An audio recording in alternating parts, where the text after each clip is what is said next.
Hi, I'm Josie with Hanging Arrow Saddle Cleaning. In these videos, I intend to show you how to maintain your tack so it lasts you for years to come. Stay tuned. Today, I'm going to show you my process for cleaning and restoring rough out leather. If you have questions on how to clean suede, please see my other video called How to Clean Suede Leather on a Saddle. To better understand this video, I'll hurry and explain the 3 different types of leather we have on this saddle. So right here we have the rough out or muscle side of a cowhide. It's very tough, very grippy. Unfortunately, it's kind of tough to clean.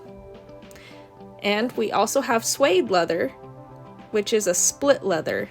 It's fragile, but also very grippy. And over here we have the slick leather, which is just the other side of the rough out. It is the hair side and is commonly tooled. So to start off, as you can see, I've got this saddle disassembled. When you're washing leather or cleaning, it is very wise to take the saddle apart as far as you're comfortable. You definitely don't want to take it so far apart that you don't feel like you can get it back together, so use some good judgment there. For the soaps I like to use, there's Lexol All Leather Cleaner, there's Liquid Glycerin Saddle Soap, and I've got dish soap.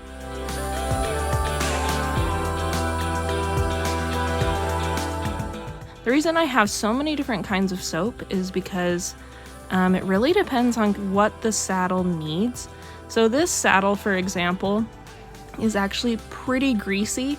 The problem is it was oiled when it was dirty, so you can see it looks like there's a big oil stain there on the seat. But yeah, I've just got soft bristle brushes, toothbrush, and some warm water. I'm gonna put some Lexol leather cleaner in there and some dish soap. Dish soap acts as a great grease cutting agent, and it'll help pull out all that old gunky oil so we can replace it with clean, fresh stuff. Well, I have to apologize, guys. I forgot to video the washing process, but if you want to see that, just go ahead and watch my suede video. You can see me doing pretty much the same thing there, so I apologize, and one of these days I'll get a washing video out. But now this thing is washed and it's under a dryer. This is not a heated dryer, this is just like a carpet fan. And I've got those wool pads underneath to kind of help open everything up and keep it from developing mold or not drying evenly. So stay tuned. Once it's dry all the way, we're gonna go ahead and start roughing it back out. Alright, so the saddle is all dry. So the equipment I use for this is got a wire brush. This is a fairly soft brass wire brush, but I would not do suede with this, just rough out. Same with this one, especially where it's a shorter bristle, it actually is even tougher on the leather, so you kind of want to be pretty wise when you choose to use that, but it does help get the really tight areas, so it's good to have in your arsenal. I've also got a really soft brush. This is probably my favorite, so it's a good option. Just a coarse Dremel sandpaper, and just like in my suede video, I warned you to not put this on your Dremel. If you put this on your Dremel, the rotational speed is too high and it will chew out your leather so bad.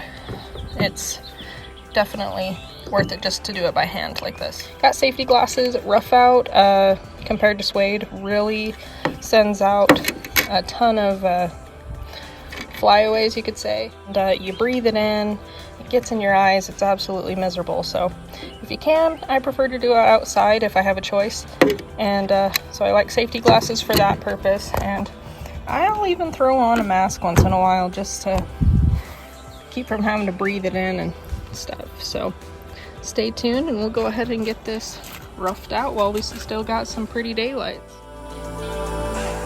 So I'm gonna start off with some circular motions. A circular motion seems to raise the nap the best.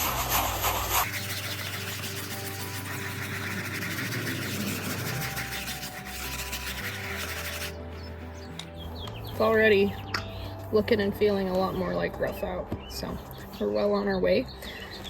Something to think about with rough out, you can brush it too far. You can brush it so much that the nap just wears away, so it's down to slick.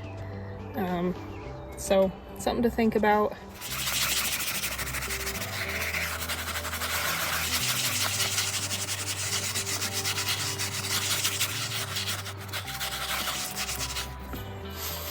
So getting on these corners, that's when I'd switch to maybe this smaller brush.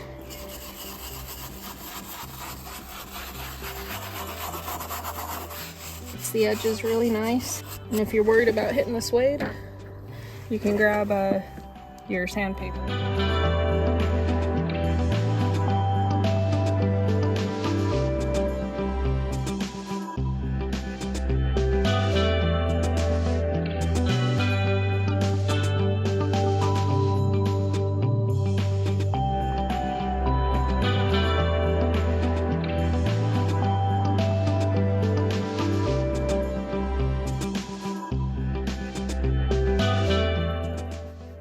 Okay, so the saddle has been roughed out and I just brought it back inside. I was running out of daylight, but it feels good. You want to make sure you're using warm oil. So I like to use my little mini crock pot here, that works great, but oil penetrates a lot better when it's warm, and so it will feel like you don't need to use as much because it is having better penetration.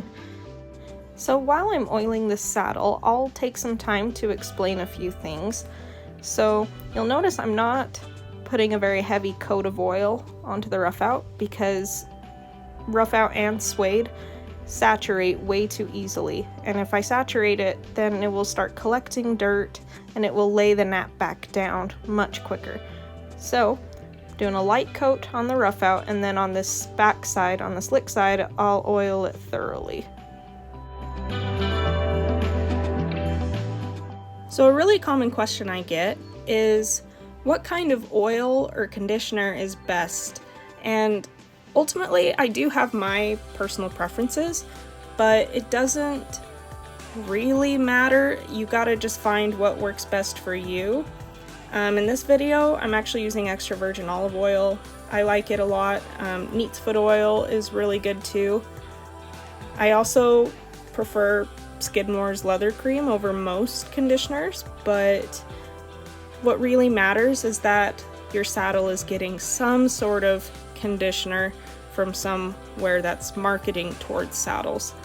So anything is better than nothing. Just keep that in mind.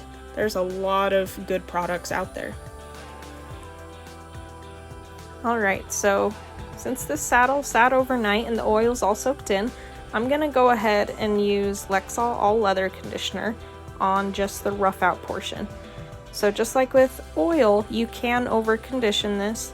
So I'm just gonna put a little bit here on the sponge, and I'm gonna fold that over so it soaks into the sponge really evenly. I always love Skidmore's leather cream, and if this leather was really dry and in pretty tough shape, I feel like Skidmore's does a better job of reviving it. So I would use a really thin coat of Skidmore's over the rough out. But in this case, this saddle, the leather's in fantastic shape, and so I really don't want to overdo it. That's why I'm using the Lexol.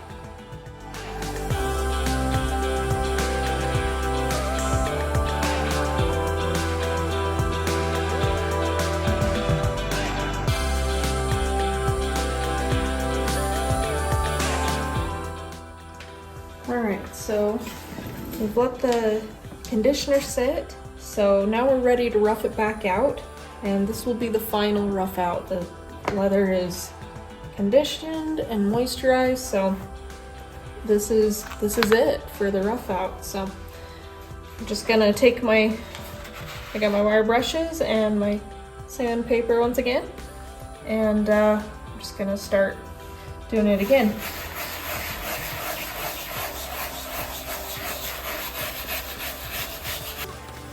One of my favorite parts about this whole process is just how much the color changes from when the rough out was dirty.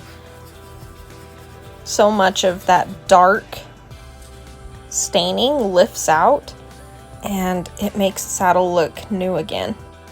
So once I get finished roughing everything back out, the saddle will be ready to be put back together.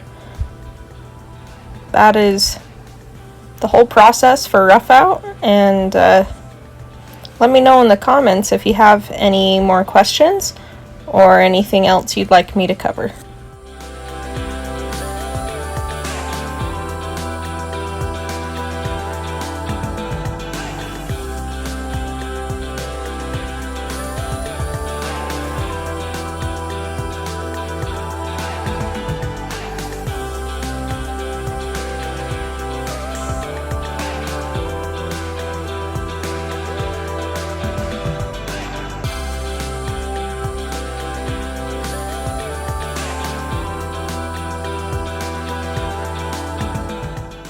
Hi, thanks for watching this video. Please note that any Hanging Arrow instructional videos are meant to guide and support other equestrians in their efforts to maintain their tack. They are not meant to formally diagnose various safety concerns or other issues that the viewer may be having with their tack. These methods, while safe when done correctly, can actually cause damage to tack if done incorrectly. Please seek out a local leather professional if you need help.